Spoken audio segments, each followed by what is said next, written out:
সুপ্রিয় দর্শক শ্রোতা মণ্ডলী, আপনি এই মুহূর্তে আমাকে যে যেখান থেকে শুনছেন এবং পরবর্তী এই ভিডিওটি যে যেখান থেকে শুনবেন, আপনাদের সকলকে জানাই আমি আমার প্রাণঢালা অভিনন্দন এবং শুভেচ্ছা।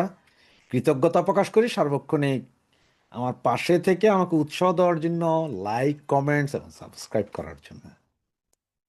ব্যানার এবং হেডলাইনে আমি যেটা বলেছি যে সাবের হোসেন চৌধুরীর সাথে সার্জিও গোরের আজকে, মানে আপনারা এই মুহূর্তে যখন শুনছেন, মানে গতকাল শনিবার বা শুক্রবার রাতে বা শনিবার ভোরে হয়তো একটা বৈঠক হয়েছে বলে বিভিন্ন ইউটিউব চ্যানেলে শোনা যাচ্ছে, বিভিন্ন জায়গায় শোনা যাচ্ছে। সেই বিষয়টা আসলে সত্য কি মিথ্যা সেইটা নিয়েই আপনাদের সাথে একটু কথা বলবো। আর সেই বিষয়টা নিয়ে কথা বলার আগে আপনাদেরকে দুই একটা বিষয় বলি, হয়তো আপনারা এতক্ষণ সকলেই জানেন। আসলে আপনারা সকলেই অনেক বেশি উৎসাহ নিয়ে ফেসবুক এবং বিভিন্ন যেসব গণমাধ্যম আছে এগুলো ঘাটাঘাটি করেন, আপনারা নিউজ আমরা ভিডিও বানিয়ে ছাড়ার অনেক আগেই পেয়ে যান, তারপর আমার পাশে থাকেন, এটাই আপনাদেরকে ধন্যবাদ। তারপরে জানেন যে সার্জিওগোর আসার পরে বিভিন্ন জন বিভিন্ন কথা বলছে। অনেকে বলছে যে আপনার আমাদের পররাষ্ট্র যে মন্ত্রী আছে ওনার সাথে খুব উচ্চস্বরে কথা বলেছে। জানি না ওখানে কেউ টিভি ক্যামেরা নিয়ে দাঁড়িয়ে থেকে দেখেছে কিনা যে উচ্চস্বরে কথা বলেছে। তারেক জিয়ার সাথে নাকি খুব সংক্ষিপ্ত মিটিং হয়েছে, আবার কি কি অনেক কিছুই বলে। তো অনেক কিছু বললো, আসলে এই বিষয়গুলোর সত্যতা 100% যেমন বাহিরে আসে না। তবে অবশ্য হ্যাঁ, বাহিরের ওই যে ফিজিক্যাল অ্যাপারেন্স দেখে বোঝা যায় যে কিছু একটা ঘটেছে। যেমন আপনার আমাদের খলিল সাহেবকে যখন জিজ্ঞেস করলো সাংবাদিকরা যে আওয়ামী লীগ নিয়ে কথা হয়েছে কি না, ভারত নিয়ে কথা হয়েছে কি না, আমাদের এখানকার নিরাপত্তা নিয়ে কথা হয়েছে না, জিও পলিটিক্স, তো উনি সবগুলোতে বলছেন না না না। তো কোনো বিষয়ে যদি কথা না হয়ে থাকেন তাইলে আমার কথা হচ্ছে 2 ঘন্টা ধরে কি প্রেমালাপ হয়েছে ওখানে? একজন আরেকজনকে কি আমি তোমায় ভালোবাসি, আমি তোমায় বিয়ে করব, এরকম কিছু কথাবার্তা হয়েছে? বা ওই যে সাদা শকুনের মতো চুম্মাচাটি হয়েছে?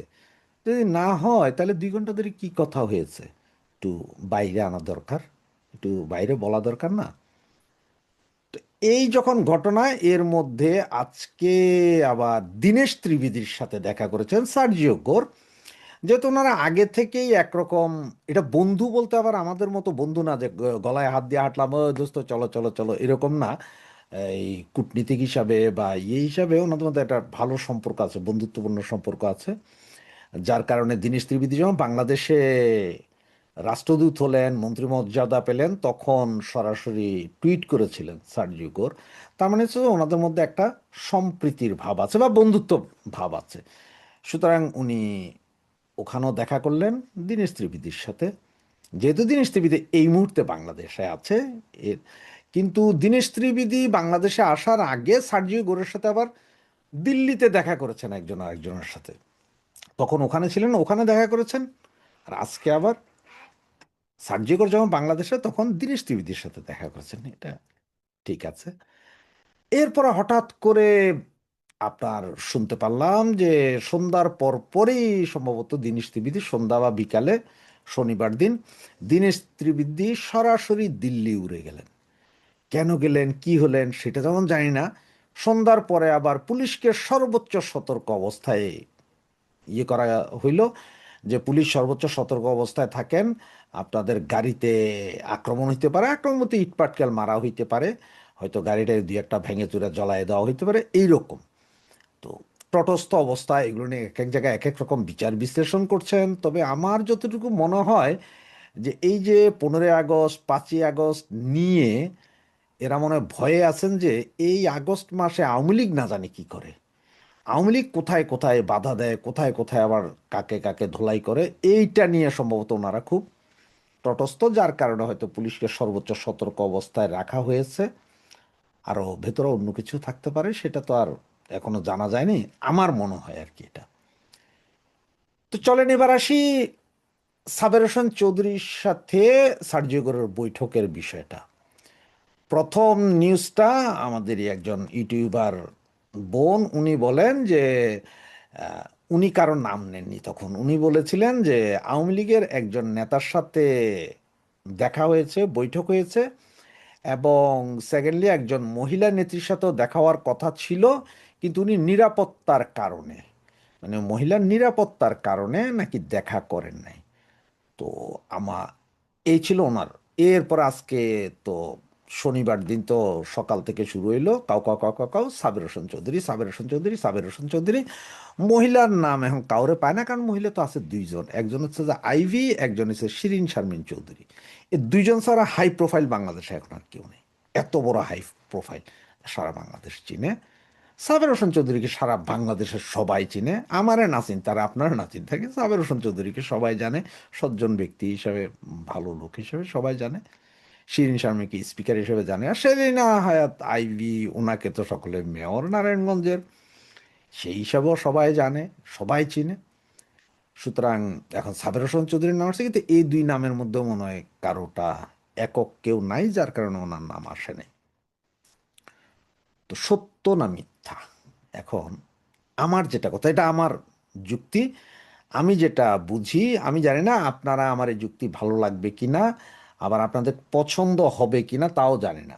অনেকের হয়তো পছন্দ হইতে পারে, অনেকের নাও হইতে পারে। তো আমার যুক্তি যেটা, দেখেন, সার্জিও গোর দিল্লিতে ওনার অফিস, বিশাল অফিস, উনি যেহেতু আপনার বাংলাদেশ, ভারত, পাকিস্তান, শ্রীলঙ্কা, এগুলো পুরোটাই, ওইখানে যত জায়গায় যত অ্যাম্বাসেডার, সকলের বস কিন্তু সার্জিও গোর।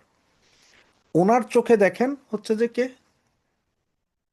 আমেরিকান প্রশাসন, ডোনাল্ড ট্রাম্প প্রশাসন বলেন বা যাই বলেন, আমেরিকান প্রশাসন বলি আমি, কারণ ক্ষমতায় ডোনাল্ড ট্রাম্প থাকুক আর কালাচোরা থাকুক, ওদের নেতা চেঞ্জ হয়, নীতি নয়। তো সার্জিও গোর দক্ষিণ এশিয়ার একজন বিগ শট, ওনার কথা চলে, উনি যা বলেন ওনার সাথেই বাকিরা সবাই যোগাযোগ করেন। উনি তো উনি দিল্লিতে থাকেন, উনি তো শেখ হাসিনার সাথে আগে খবর হয়েছে আওয়ামী লীগ নেতাদের সাথে বৈঠক করছেন সার্জিও গোর, শেখ হাসিনার সাথে নাকি দেখা করছে, এরকম অনেক কথা উঠছে। হ্যাঁ, শেখ হাসিনার সাথে দেখা সার্জিও গোর করতে পারে, এবং উনি যদি করেন, উনি যদি সার্জিও গোর যদি শেখ হাসিনার সাথে দেখা করতে যান বা বৈঠকও হয়, প্রতিদিনও যদি বৈঠক হয়, সেটা যতক্ষণ পর্যন্ত ইন্ডিয়া স্বীকার না করবে, পৃথিবীর কারো ক্ষমতা নাই এটা বের করে দেওয়ার যে হ্যাঁ বৈঠক হয়েছেন। তার কারণ হচ্ছে যে ওনারা তো বৈঠক করেন, শেখ হাসিনা বিশেষ নিরাপত্তা ব্যবস্থায় আছেন। সার্জিওগরের গাড়ি গেলে রাস্তা থেকে হয়তো একটা ছবি তোলা যাবে, হ্যাঁ ওই শেখ হাসিনার বাড়ির এখানে গেছে, হ্যাঁ ভেতরে ঢুকছে, উনি হাইটা গেছেন, শেখ হাসিনার সামনে এসে হাত মিলিয়ে বলেছেন যে আসেন, বসেন একটু চা খাই। যদি বাইরে থেকে দেখে ভিডিও কেউ করতে পারে, ছবি কেউ তুলতে পারে, তাইলে এটা হচ্ছে যে প্রমাণ করা সম্ভব যে বৈঠক হয়েছে। আর যদি না পারেন, তাহলে তো সম্ভব না। গণভবনের ভেতরে শেখ হাসিনা আহ, কতক্ষণ হাঁটতেন, কতক্ষণ বসতেন, কতক্ষণ খাইতেন, এগুলো কি কখনো ছবি বাইরে আসছে? বাইরে আসে না। বাইরে আসছে কোনটা, যখন উনি বাইরে এসে হেলিকপ্টারে উঠতেছেন দূর থেকে একজন ক্যামেরা দিয়ে, তো দূর থেকে ক্যামেরা দিয়ে হয়তো সার্জিওরের গাড়ি পর্যন্ত হইতে পারে, আবার সেম গাড়ি নেয় কিনা সেটাও সন্দেহ। তুমি তো সরাসরি শেখ হাসিনার সাথে কথা বলতে পারেন, ওখানেই বৈঠক করতে পারেন, ওনার কাছ থেকে জানতে পারেন। এমন তো কিছু না যে উনি উইরা আইসা এই সাবের হোসেন চৌধুরীর সাথেই কথা বলতে হবে, বা অমুকের সাথে কথা বলতে হবে, বা আমার মতো তুচ্ছা মুচ্চার সাথে কথা বলতে হবে আওয়ামী লীগ না, তেমন তো কিছু না। আমার যুক্তি যেটা, যেখানে ওনার শেখ হাসিনার সাথে, আমাদের নেত্রীর সাথে কথা বলার অ্যাক্সেস আছে, যেখানে শেখ হাসিনার সাথে সরাসরি কথা বলতে পারেন, ফোনে কথা বলতে পারেন, আপনার ইয়ে দিয়ে কথা বলতে, অনলাইনে কথা বলতে, জুম মিটিং করে কথা বলতে পারেন, সেখানে সাবের হোসেন চৌধুরীর সাথে উনি আইসা, আমেরিকা থেকে উড়ে আইসা উনি সাবের হোসেন চৌধুরীর সাথে কথা বলবেন, গোপন জায়গায় কথা বলেছেন। এবং সাবের হোসেন চৌধুরীর নিরাপত্তার যদি বিঘ্নিত না হয়, তাইলে মহিলা নেত্রী যিনি আছেন ওনার কেন হবে? কারণ উনি তো আমেরিকান কূটনীতিক না। উনি যদি সরকারের বলে যে অমুকের আনো, এমন ভাবে আনো যে এসএসএফটা গোটা সেনাবাহিনী দিয়ে প্রটোকল দিয়ে আনতে হবে, তাও তো তার কথা হইতে পারে। এখন এই যখন অবস্থা, এবং আপনি একটু চিন্তা করেন যে আপনি নিজে যখন নেত্রীর সাথে কথা বলতে পারবেন, তখন কি আপনি এই লোকাল নেতা, এই লোকাল টন্নি, লোকাল এমপিদের কোনো দরকার আছে? কারো পাঁচ আটার দরকার আছে? কারণ আপনার কাছে নাম্বার আছে, আপনি সরাসরি ফোন দিলেন, আপা এই, ঠিক না? নেত্রী সারা বাংলাদেশের তৃণমূলের সবার সাথে কথা বলতেছে। একটা ছেলে জেলে গেলে সেকেন্ডের ভিতরে ফোন চলে আসছে পরিবারের কাছে, ওই ছেলের কাছে। সেইখানে সার্জিও গোরের সাথে কি নেত্রী কি সরাসরি কথা বলতে পারেন না? তো মোবাইলের যুগ, ইন্টারনেটের যুগ হইতে পারে, কিন্তু কেউ কি জানেন? বা ভারতের পররাষ্ট্রমন্ত্রী, স্বরাষ্ট্রমন্ত্রী, অমুক মন্ত্রী এরাও যে দিনে 4 বার বৈঠক করেন না, তারও কি কোনো গ্যারেন্টি কেউ দিতে পারবেন যে করেন না? সুতরাং আমার প্রশ্নটা ওই জায়গায় যে হঠাৎ করে কেন কেন সার্জিও কিন্তু বাংলাদেশে আসছে প্রথম, কিন্তু উনি তো দিল্লিতে, উনি তো continue Delhi America, Delhi America, অমুক অমুক এইভাবে ঘুরেন। উনি তো এমন না বলে জীবনে প্রথম বাংলাদেশ সফর আসছেন আর জীবনে কখনো আসবেন না, এবং উনি জীবনে প্রথম আমেরিকা থেকে বেরিয়েছেন। হ্যাঁ, বাংলাদেশ সফর প্রথম হইতে পারে, তবে আমেরিকা থেকে জীবনে প্রথম একবারই বেরিয়েছেন, দ্বিতীয়বার আর বাইরে যেতে পারবেন না। আমেরিকাতে গেলে উনি আবার আবু গারিব, তো এই কারাগারের ভিতরে ওনাকে বন্দি করা হবে। সুতরাং এই জন্য উনি আর চান্স পান নাই সাবির হোসেন চৌধুরীর সাথে কথা বলছেন। কি মনে হয় আপনাদের? আমার কথার যুক্তি আছে? কথায় কি যুক্তি আছে? যে যিনি সরাসরি অ্যাক্সেস নেত্রীর সাথে আছে, ওনার কি দরকার সাবির হোসেন চৌধুরী? নাকি এখানে আবার সেই খেলাটা চলছে, যেটা গত 2 বছর আগে, মানে ইলেকশনের আগে একবার খেলা চলছিল সাবির হোসেন চৌধুরীর সাথে, অমুকের কথা তমুকের কথা, অমুকে, হ্যাঁ, 3জন ইউরোপিয়ান রাষ্ট্রদূত দেখা করেছিলেন। এরপরে আরো অনেক কিছু, ধরেন ইউরোপিয়ান রাষ্ট্রদূত যারা বাংলাদেশে আছে তারা ভারতে যায় নেত্রীর সাথে দেখা করতে পারবে না, তারা ভারতে যায় তাদের এম্বাসিতে যাইতে পারবে, অন্য কোনো এম্বাসিতে যাইতে পারবে না, এটা হচ্ছে যে অন্য জিনিস।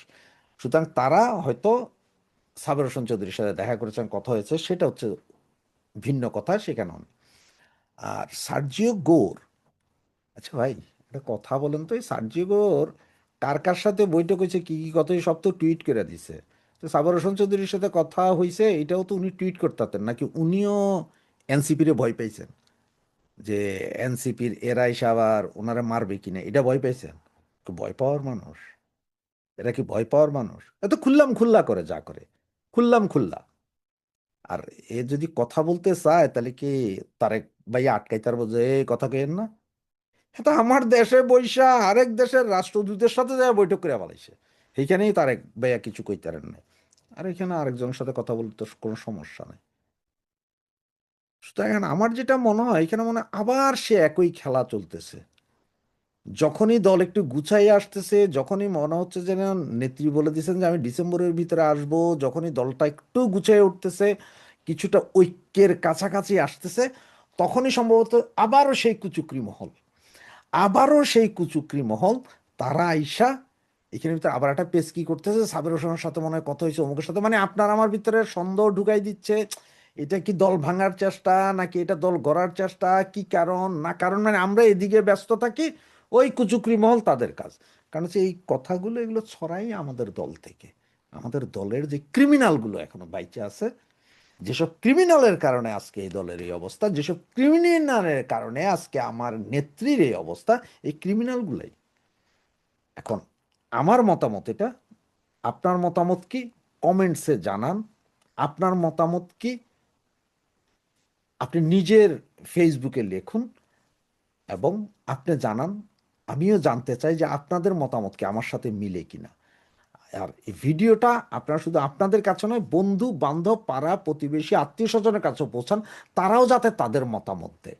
সকলের মতামত জানলে আমার জন্য সুবিধা হবে, যে আমার যুক্তি বা আমার চিন্তার সাথে আসলে বাংলাদেশের আমাদের ভাই বোনদের চিন্তা কতটুকু মিলে বা কতটুকু আমরা আসলে বুঝতে পারি। তো সে পর্যন্ত অপেক্ষায় রইলাম আপনাদের কমেন্টসের। জয় বাংলা, জয় বঙ্গবন্ধু।